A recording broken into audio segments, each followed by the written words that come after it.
Hello, everybody. Thank you so much for joining us today. We will be going through the future of retail and how digital marketers can stay ahead. We have a great presentation, and I'd like to introduce the speakers. First, we have Yael, who is the Senior Director of Strategic Accounts and E-commerce. She has been in the e-commerce space for lots of years in numerous different roles, as far as having her own e-commerce specific agency, running her own e-commerce business, and then obviously we have the privilege of having her on our team and helping businesses of all sizes scale in the e-commerce space.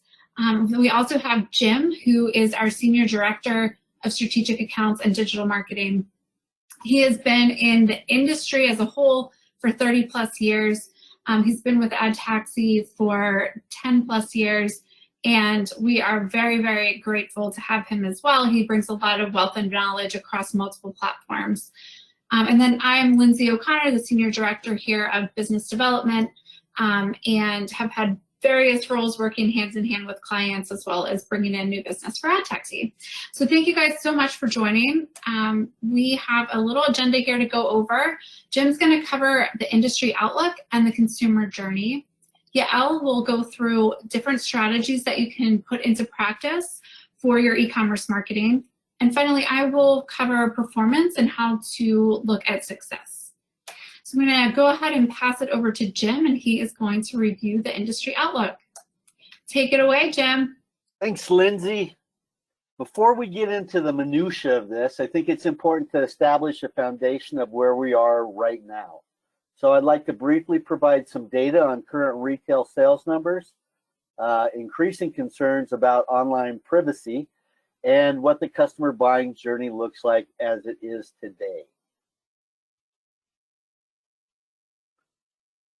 So, National Retail Federation President Matthew Shea points out that consumers are ready to spend and have the resources to do so. Retail sales numbers for 2021 were the highest ever recorded, and 2022 retail sales are expected to grow an additional 6 to 8% on top of last year's record-setting numbers. Where retail sales are transacted has changed, as the pandemic accelerated the adoption of e-commerce by 5 years, and online sales now account for over 19% of all retail sales. Though the explosive growth of online sales has returned back to the pre-pandemic levels, e-com growth is still projected to be a robust 14% this year.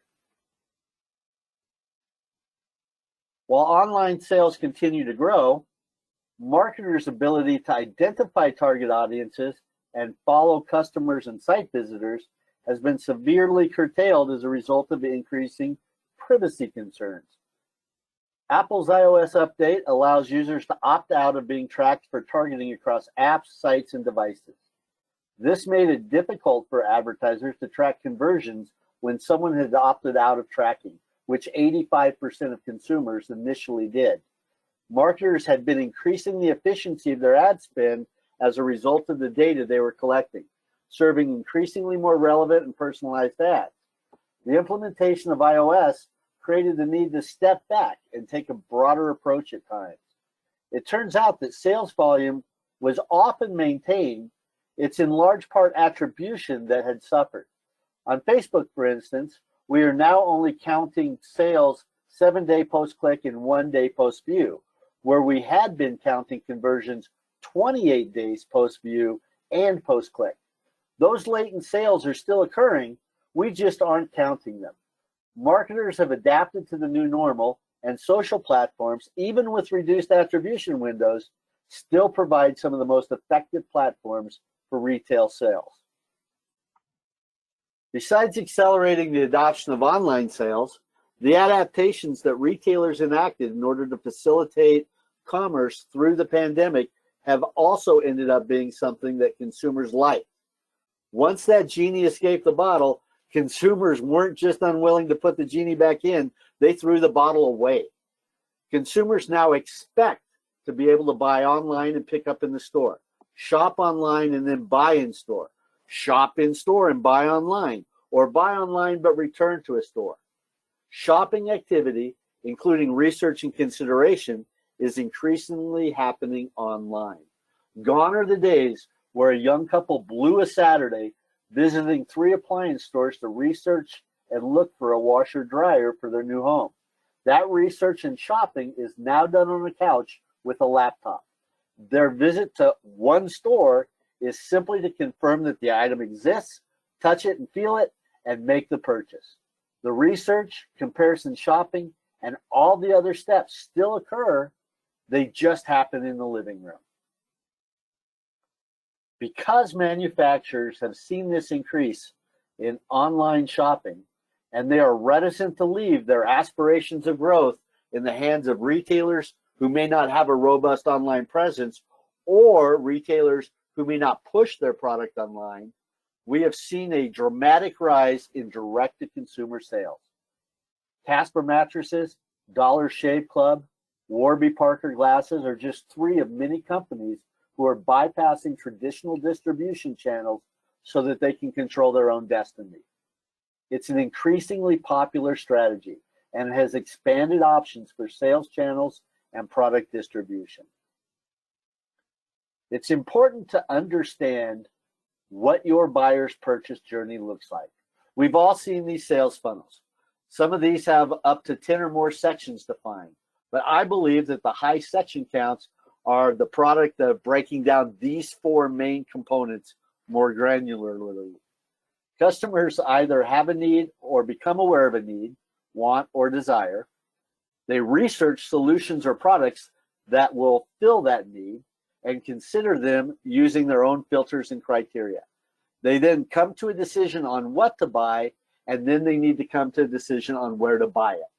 Then they either love it, they hate it, but either way, they share it. The average buying journey for autos contains 26 touch points over 6 or more weeks. 24 of those touch points are digital. The buying journey for dinner contains the same 4 basic elements, but way fewer touch points, and it takes less than 10 minutes. For instance, I'm hungry. And then the question is, do you want to make something or order delivery? And we decide we want delivery. Do we want Chinese or pizza? We want pizza. Do we want Domino's or Jets? We want Jets. And then we eat it, we order it, we get delivery on it, and we either love or hate Jets. That whole process may have been triggered by seeing a Jets pizza ad on Facebook at 6 p.m. on a Friday night. But the steps of the buying journey still existed. They still had to happen before commerce was transacted. So understanding what your specific buyer's journey looks like, what decision-making steps are involved, and over what period of time is crucial in determining where you can influence your consumer and how you can lead them down the path to purchase. Need help in identifying your consumer buying journey? Look at the assisted conversions in your Google Analytics. That'll help reveal what touch points and how many are involved in your consumer's journey, as well as what the time period is between first touch and conversion. E-commerce and brick and mortar journeys are very similar, if not identical, until the very end, which is that where to buy part. It doesn't matter whether a consumer ultimately buys their car from Carvana or the local dealership down the street. The journey was substantially the same. It's incumbent upon us as marketers to engage with and influence that consumer wherever they are online and whenever they are online, and continually provide them the relevant information that they need in order to move to the next step of the journey. And please remember, especially as third-party data is increasingly limited by the privacy concerns, that you own your first-party data. That's all your customer information, name, address, phone number, what they bought, and all that, and it's the most valuable data that exists that's out there. The discovery and awareness aspects of the customer journey occur almost entirely online now. My colleague Yael will walk you through specific insights, strategy, and tactics on that. Yael? Right on. So let's talk about offline. First of all, thank you, Jim. This is incredible. A really great overview of the discovery journey that happens right now in the retail space. So in case you are considering the move and are thinking about growing your e-com business, you're dealing with a variety of different e-com and ESP platforms that will be competing for your attention, obviously. So while here at Adlexy, we're not a web dev agency, we do have a very rich book of business, and from what we're seeing in our retail/e-com clients, we do see a tendency to use platforms such as Shopify, WooCommerce, and BigCommerce. On the ESP side of things, the email marketing side of things, we're seeing a great deal of clients using platforms like Klaviyo, Omnisend, and Listro. So we believe, as you heard Jim say it a minute ago, that the biggest trend in retail and slash e-com space will be the change in behavior, specifically around discovery. As Jim mentioned before, we're now seeing that majority of the shoppers start their discovery online, and it's a biggie. In the past, you will enter a brick and mortar. Again, an example to how it would happen in the past. You would go into a brick and mortar store, begin your discovery journey physically, you maybe touch a couple of items. In some cases, you'll be assisted by one of the sales associates, and that's how the journey will start and end. Going back to the present, 2022, where all research and discovery is made online. The lack of guidance as well as control over one's discovery creates a bit of a gap for businesses. We are aware of that. One of the immediate solutions to this problem is making sure you are seen during discovery and you have some sort of control over the narrative you're telling that first-time shopper of yours. Now, I know easier said than done. In a post-iOS environment, as Jim mentioned, where tracking and visibility is very limited, the average retailer / e-com owner would have some difficulty understanding the placement / formats and the effect on their bottom line. While we don't have all the answers, we do see in the past year and a half a strict shift from bottom-of-funnel activities, such as investment in Facebook and Google on the media side of things, into top-of-funnel activities, such as heavy investment in native content and video, display marketing. Additional trends / shifts will be the rise of the first-party data. Many businesses choose to invest in email and SMS marketing for their bottom-of-funnel lift. This mostly due to attribution gaps. Again, because we are restricted on how much of the sales we can attribute. In the past, we would put a good amount of media buy in platforms such as Facebook and Google.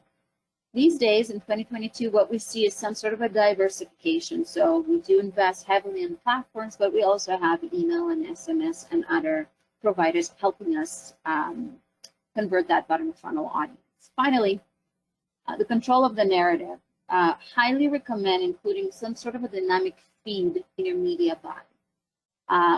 In the top and in the middle, making sure that not only you are discoverable during the discovery phase, but also you are showing the right products to the right person, as not all SKUs have been made the same. Going into the next subject of ours. So talking a little bit about that persona discovery. We talk about discovery and how important it is, the big shift that's happening as we speak. Being visible at the top of the funnel is key. So the next question is, who should we want to see us? Now here at Adlexy, we strongly believe in personas. We invest a great deal in preliminary research before running any campaigns. First, use your first-party data for analytics. Make sure you kind of understand the numbers you already have. Understand the differences between the age groups. One product can resolve an issue or pain point for younger demographics, while the same product can resolve a completely different pain point for an older demographic. Just as an example, a piece of furniture can be used, let's take a desk. So we do have a couple furniture clients that will sell desks for college students, and also will sell desks for parents that are returning into the work. So carefully use these trends that your analytics is offering, and then invest in the paid platforms. For example, once you have that data, what you can do is upload your personas and then use them in your paid media by differentiating the demos. Once you have all of this intel in your marketing program, your team or your team's job is to identify which platforms you should upload that data and how should you use it. Not all platforms are made the same. And basically, your job at this point, once you have that analytics and all that knowledge, is to rank and compare between the platforms, kind of understand where your top of funnel weeks versus bottom of funnel. Going into the next subject, strategies to drive sales, the money-making strategy. The first thing that I want you to look at is the left, the content. So going from the most important to a nice to have ones, website content. Obviously, once you are investing heavily in product discovery and you're there, you're getting the new eyeballs, it's very important you land those folks on the right URLs, whatever those URLs are for you. You should have email marketing behind the scenes working to collect that first-party data. So again, you'll be feeding that machine with more first-party data, more lookalike audiences, more predictive modeling, as well as more folks that you can then go after post-purchase, increase their brand loyalty. Look at the content contribution, whether it's on your website and also outside of your website. That could be you could post on different social medias. And then obviously influencers, if you do have room to invest in influencers, we will highly recommend that. On the left side of things is the paid media. So what you'll see is on the top, streaming TV, which normally leads as a top of funnel, being part of that discovery phase, whether it is intentional or not for a lot of the audiences. And then underneath that, you will find programmatic. We look at programmatic as anything that has display ads, audio ads, pre-roll video, and native content. And then on the bottom or mid-bottom, even though search is first and then after that you'll see social, they pretty much live in the same realm. So we do see that search and social as being more middle funnel than the funnel point. All of them are really important for your strategy and for scaling business. We would recommend for you to utilize these tools in this matter. And then finally, then the last subject I would like to touch upon is the audience, especially in a reality where cookies is no longer a thing. So just a quick reminder, tapping into your first party data will be a key. It really will be a key in the next years, especially because we spoke about the discovery process. So it is so very important to understand who are those people you want to discover through. So take your CRM data, upload it into the platform, use it. Use it also as a pixel data. If you do have a pixel on your website, you register your events, you get to keep them anywhere between 30 to 180 days, depends on the platform. Use that to discover more of the same. Speaking more of the same, lookalike modeling is a very strong tool. You can use it on social channels and also on programmatic channels, and absolutely on search. In addition to lookalikes, predictive modeling is a very great tool to discover more audiences.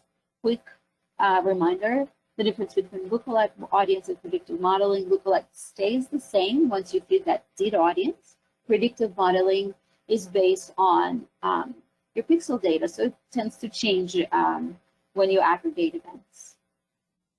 And then go into the third-party targeting, which is mostly leads in the data management platform or your programmatic buy. So targeting folks based on their behavior, based on the keywords they're using to do their research to create that discovery for themselves. And then also using audiences such as in-market that Google offers you.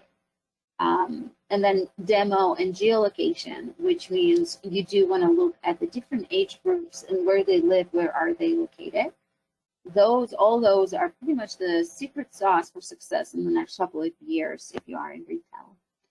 I'm going to stop here and I'm going to let Lindsay take you over the great presentation she has about how you should measure success. Lindsay, take it away. Awesome. Thank you so much, Yael. Great tips, and definitely I've seen those work for many of our clients. So as we think about performance and success, I think it's really important to first be realistic about where you're starting from. And so where we see the most common is you're either in the startup phase where you're really just a new brand, a new e-commerce site, if you will, trying to get off the ground and get your name out there. And so where you're going to focus, Yael and Jim both did a great job kind of talking about the consumer journey and the funnel. You're going to be very much on the high funnel standpoint. Maybe you're more retail focused currently, but you want to move to this e-commerce space. So really going from retail to online. So you might have a storefront of your own, or you might be using a third party like Bloomingdale's, for example, to get your merchandise sold. However, you need to establish yourself in the e-com atmosphere because it's a whole new ballgame. There's a lot of competition. And so establishing your brand and your products out there online is going to be key. And that, again, will take some time, and you'll need to really build on audience using some of those data management strategies that Yael went over. And then also, making sure that you are, in all these cases, building your first-party data. Finally, you might be in just online growth mode. You already have an e-commerce site set up. Things are going great. You just want to advance from where you were year over year, which is fabulous. And again, there are some different things that you can use, such as audience segmentation, to help personalize and really get those things developing. So again, just kind of knowing where you are is going to be really helpful in setting realistic expectations for yourself and how the campaigns are going to perform for you. So as I mentioned, if you're in that startup phase, or if you're in any of the phases, quite frankly, you always want to be building your pipeline, right? You always want to be reaching out to new people, making sure that you're building that brand, creating awareness, and prospecting. And so what we found is that staying top of funnel allows you to continue to nurture people down along to an actual close. The other thing that you want to be thinking about here is the web rooming versus showrooming. And that can be a little bit tricky to actually measure.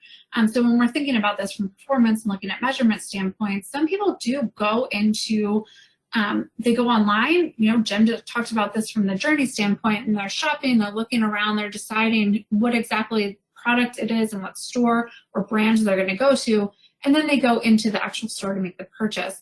It is hard to create that synergy between all the digital awareness ads that you've been running that helped lead to the web rooming that then closed into the offline. There is a way for us to actually have those 2 points be correlated together, and you can do that through programmatic and search and social. So there's some really cool things that we can do to help bridge that gap.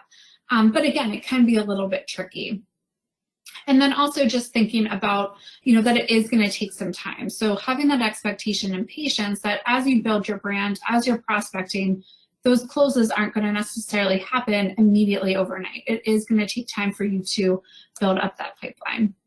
So then when we think about middle of the sales funnel, once you have people in, that's great. You want to continue to make sure that we're nurturing those people, that you spent all this time and all this money and energy trying to get your information out there to.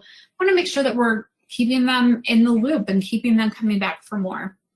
So when we're thinking about middle of the sales funnel, yes, they might now be familiar with your brand or your products that you offer, but how do we make sure that they come back and actually make that purchase versus going to a competitor? Retargeting is a great example of this and really helps to stay on their radar. Dynamic retargeting, for example, will also ensure that you're serving them products that are personalized and relatable to exactly what they had come to your site for originally.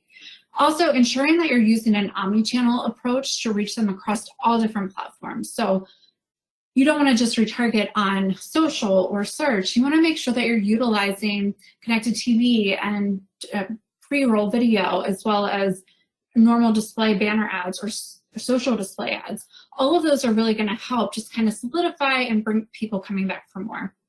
The other thing you want to think about is lifetime value. So as you continue to nurture people along, you're going to continue to build that first party data, which will feed into the lifetime value, so you can identify who's worth more of an investment long term.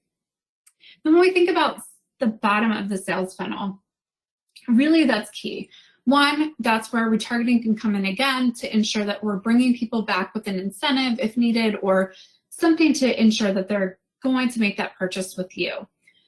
However, you want to keep them coming back. Maybe it's, depending on the industry that you're in, whether it's, coming back monthly or coming back yearly or every 3 years, how do you make sure that you stay in front of those loyal customers?